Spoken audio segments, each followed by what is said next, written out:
Enteral medications are broken down within the GI tract and absorbed into the bloodstream, where they are carried directly to the liver, allowing the liver to act on the medication before it is distributed.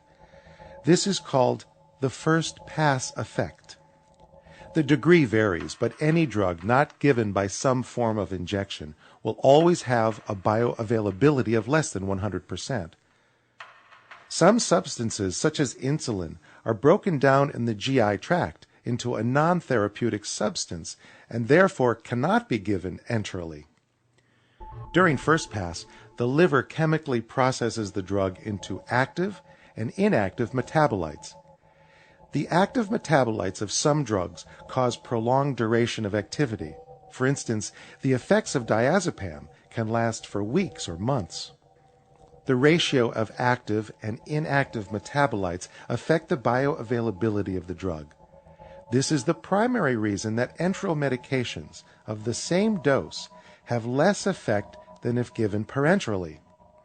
For example, morphine given as tablets requires a significantly higher dose for effective analgesia than morphine given intravenously or by intramuscular injections.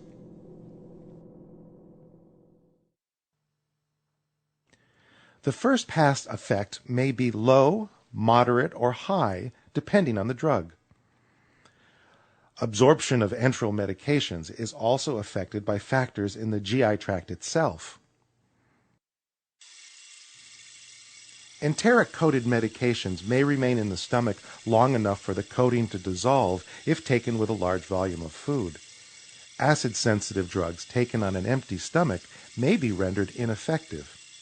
Gastric acids affect absorption, and little is known regarding the effects of either the short-term acid reducers such as ranitidine, Zantac, and famotidine, Pepcid, or the longer-acting proton pump inhibitors such as omeprazole, Prilosec.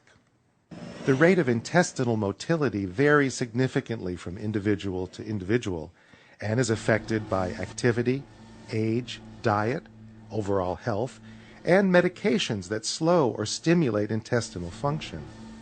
Biorhythms affect both intestinal motility and gastric acid levels, so the time of day when the medication is administered can have direct effects on drug absorption and drug tolerance.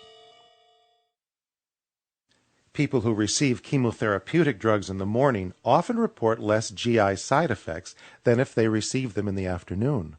Another factor that affects medication absorption is age. The aging process slows intestinal motility and can also decrease absorption. This may be further complicated by the fact that aging can increase or decrease sensitivity to various chemical substances. And the chemical attributes of the medication itself affect the rate of absorption.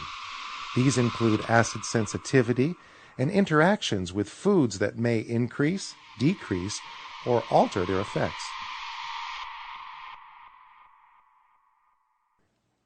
The chemical components of medications can be affected by the presence of other medications. The more medications an individual is receiving, the greater the likelihood of an adverse interaction, such as a chemical change in the drug or drugs that increases or decreases the rate of absorption. Alterations to the bowel, such as bariatric surgery and bowel resection, decrease the intestinal surface area, directly decreasing the rate of absorption. Finally, vigorous activity decreases absorption by shunting blood away from the GI tract to support the heart and muscles. Regular participation in sports or training activities may require adjustment in the time of administration of medications. Now we'll focus on drugs given by parenteral routes.